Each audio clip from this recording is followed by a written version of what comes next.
নমস্কার বন্ধুরা, ঐতিহ্যের গল্প চ্যানেলে আমি আবারও চলে এসেছি নতুন একটি গল্প নিয়ে।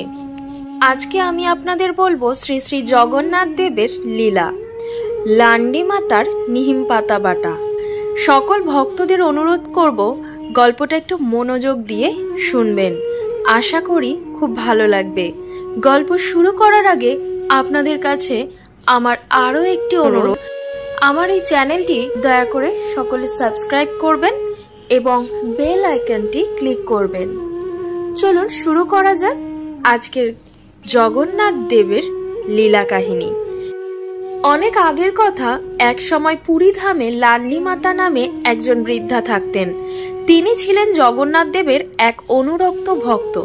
শ্রী শ্রী জগন্নাথ দেবের প্রতি তার বিশেষ ভাব অন্তরে উদিত হয়েছিল। সেই ভাবভক্তির প্রভাবে প্রভুকে তিনি তার পুত্র বলে ভাবতেন।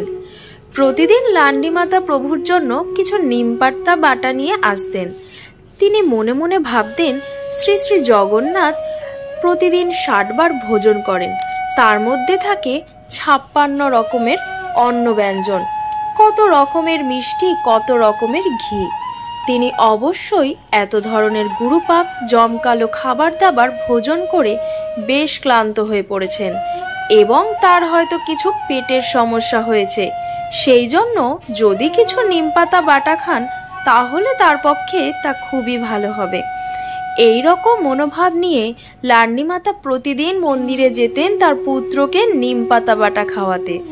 একদিন পাত্রটি হাতে নিয়ে লান্ডি মাতা মন্দির প্রবেশদ্বারে পৌঁছলেন, কিন্তু মন্দির প্রবেশের আগেই কর্তব্যরত নিরাপত্তারক্ষী তাকে থামালো ও বলল, ও হে বৃদ্ধা, এই পাত্রে তুমি কি নিয়ে যাচ্ছ? লান্ডি মাতা উত্তর দিলেন, আমি আমার পুত্রের জন্য কিছু নিমপাতা বাটা নিয়ে যাচ্ছি। রক্ষী বলল, তোমার পুত্র কি মন্দিরের মধ্যে রয়েছে? লান্ডি মাতা উত্তর দিলেন, আমার পুত্র রত্ন সিংহাসনে বসে আছে, তার আঁখি দুটি বিশাল, সে আমার এই নিমপাতার তৈরি পদটি ভোজন করার জন্য প্রতীক্ষা করছে, আমাকে ভিতরে যেতে দাও। রক্ষী রেগে গিয়ে তাকে বলল, তুমি কি বলছো? জগন্নাথ তোমার ছেলে? প্রভু জগন্নাথ দেবকে কত ধরনের অন্নব্যঞ্জন নিবেদন করা হয়, সেই সব ভোজন করে তিনি তৃপ্ত হন, তিনি কেবল তোমার ওই নিমপাতা ভোজনের জন্য অপেক্ষা করছেন। নিরাপত্তা রক্ষী লান্ডি মাতাকে মন্দিরের মধ্যে যেতে দিলেন না। ভগ্ন হৃদয়ে লান্ডি মাতা তার কুটিরে ফিরে এলেন। তার ছেলে নিশ্চয়ই তার এই নিমপাতার জন্য অপেক্ষা করে আছে, এমন ভাবতে ভাবতে তিনি ক্রন্দন করতে লাগলেন। শ্রী জগন্নাথ দেব লান্ডি মাতার অন্তরের ভাব উপলব্ধি করলেন এবং তার সঙ্গে বাৎসল্য রস উপভোগ করার জন্য তিনি সেই রাত্রে তার কুটিরে আবির্ভূত হলেন। হঠাৎই এক উজ্জ্বল আলোক প্রভায় লান্ডি মাতার ঘরটি ভরে উঠল এবং তিনি সবিস্ময়ে দেখলেন যে তার প্রিয় পুত্র জগন্নাথ তার সামনে দাঁড়িয়ে আছে। তার মুখটি যেন শুষ্ক ও বিবাদ। জগন্নাথ বললেন, মা, আজ কত রকমের মিষ্ট দ্রব্য ভোজন করেছি, আমার পেটে কষ্ট হচ্ছে, তুমি কি আমাকে কিছু নিমপাতা বাটা দেবে? লান্ডি মাতা তাড়াতাড়ি উঠে পড়লেন এবং উত্তরে কিছু বলার চেষ্টা করলেন, কিন্তু কিছু বলার আগেই জগন্নাথ দেব তার গৃহ হতে অন্তহিত হলেন। সেই রাতে প্রভু জগন্নাথ দেব পুরীর রাজার কাছে স্বপ্নে আবির্ভূত হলেন এবং তাকে বললেন, রাজা, লান্ডি মাতা আমাকে তার পুত্র হিসেবে প্রীতি করেন, তিনি আমার মা, আর প্রতিদিন তিনি আমার জন্য অত্যন্ত প্রীতি সহকারে নিমপাতা বাটা নিয়ে আসেন। তোমার নিরাপত্তা রক্ষী তাকে প্রবেশদ্বারে থামিয়েছে এবং তার হাত থেকে নিমপাতা বাটার পাত্রটি ধাক্কা দিয়ে ফেলে দিয়েছে। তার তৈরি নিমপাতা বাটা খেতে আমি খুবই ভালোবাসি। আগামীকাল খুব ভোরে অবশ্যই তুমি তার কাছে যাবে এবং তাকে বলবে সে যেন আমাকে ভোজন করবার জন্য নিমপাতা বাটা নিয়ে আসে। পরের দিন খুব ভোরে রাজা তার মন্ত্রীদের সঙ্গে নিয়ে জগন্নাথ মন্দিরের অনতি দূরে অবস্থিত লান্ডি মাতার ছোট্ট ঘরে গেলেন। তার কুটিরে রাজাও তার মন্ত্রীদের সঙ্গে নিয়ে জগন্নাথ মন্দিরের অনতি দূরে অবস্থিত লান্ডি মাতার ছোট্ট ঘরে গেলেন। তার কুটিরে রাজা ও তার মন্ত্রীদের দেখে লান্ডি মাতা খুব অবাক হলেন।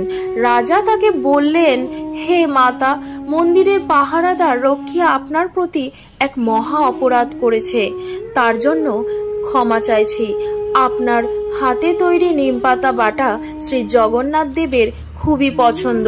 আপনি শ্রী জগন্নাথ দেবের একজন মহান ভক্ত এবং আপনি অত্যন্ত ভাগ্যবতী যে তিনি আপনার বাৎসল্য প্রীতির ভাবটি গ্রহণ করেছেন এবং আপনাকে তিনি নিজে মাতা জ্ঞান করেন।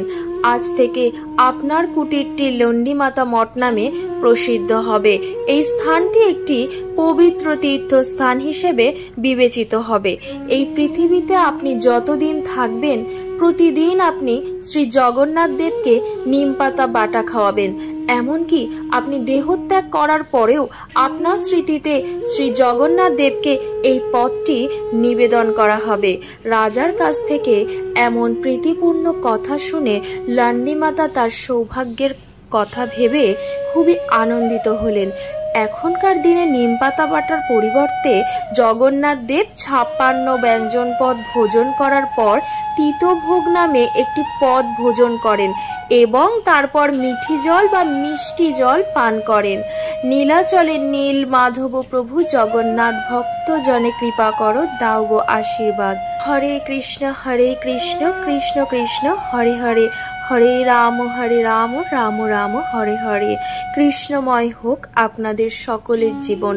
আজকের মতো এই পর্যন্তই। আবারও ফিরে আসবো আগামী পর্বে এরকমই শ্রীহরির লীলা কাহিনী নিয়ে।